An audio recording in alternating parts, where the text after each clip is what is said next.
ഇന്നപ്പോൾ നമുക്ക് പുറത്ത് പോകാൻ കുറച്ച് സാധനങ്ങൾ മേടിക്കാനായിരുന്നു. ഞങ്ങളുടെ സ്നാക്സും ഫ്രൂട്ട്സൊക്കെ തീർന്നായിരുന്നു. അപ്പോൾ ഞാൻ വിചാരിച്ചു പുറത്ത് പോയി എന്തെങ്കിലുമൊക്കെ മേടിച്ചിട്ട് വരാമെന്ന്. ഞാൻ എൻ്റെ റൂംമേറ്റും കൂടിയാണ് പോയത്. അപ്പോൾ ഇന്ന് ഞാൻ ഒരു കഥയാണ് പറഞ്ഞു തരുന്നത്.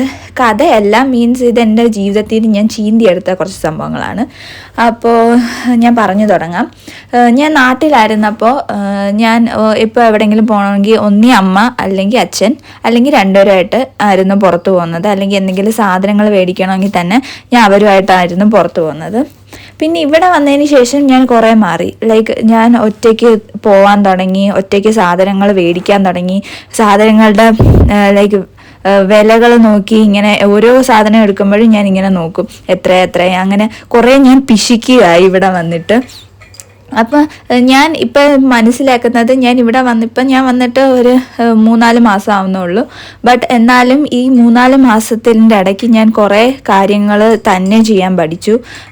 കുറേ ഇൻഡിപെൻഡൻ്റ് ആയെന്നല്ല, എന്നാലും കുറേ കാര്യങ്ങൾ ഇങ്ങനെ തനിയെ ചെയ്യാനായിട്ട് പഠിക്കുകയും പിന്നെ എപ്പോഴും ഞാൻ ചില മൊമെൻറ്റിൽ നമ്മളിങ്ങനെ റിയലൈസ് ചെയ്യും എപ്പോഴും നമ്മുടെ അച്ഛനും അമ്മയും നമ്മുടെ കൂടെ നമുക്ക് ഓരോന്ന് ചെയ്തു തരാൻ കാണില്ല. അപ്പോൾ നമുക്ക് ഇങ്ങനെ നമ്മൾ തന്നെ ഓരോന്നൊക്കെ ചെയ്യണം എന്നൊക്കെ നമുക്ക് മനസ്സിലാവും.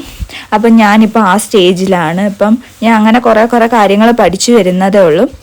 അപ്പോൾ ഞാൻ പറഞ്ഞു തന്നത്, നമ്മൾ അവിടെ കയറി കുറേ ഫ്രൂട്ട്സും സ്നാക്സൊക്കെ മേടിച്ചു.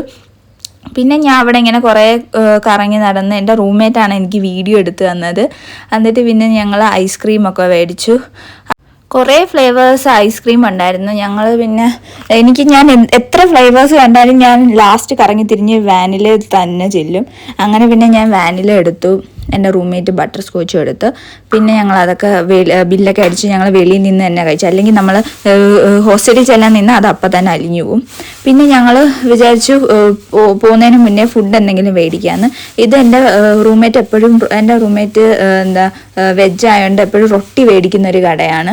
അങ്ങനെ ഞങ്ങൾ അവിടെ പോയി റൊട്ടി മേടിച്ച്. പിന്നെ അതിൻ്റെ അടുത്ത് തന്നെ ഒരു മലയാളി റെസ്റ്റോറൻറ്റ് ഉണ്ടായിരുന്നു.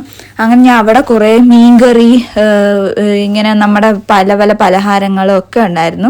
അങ്ങനെ അതൊക്കെ മേടിച്ച് ഞങ്ങൾ തിരിച്ച് പിന്നെ ഹോസ്റ്റലിൽ പോയി. അപ്പോൾ ഇന്ന് ഇത്രയുള്ള വീഡിയോ. ബൈ. സബ്സ്ക്രൈബ്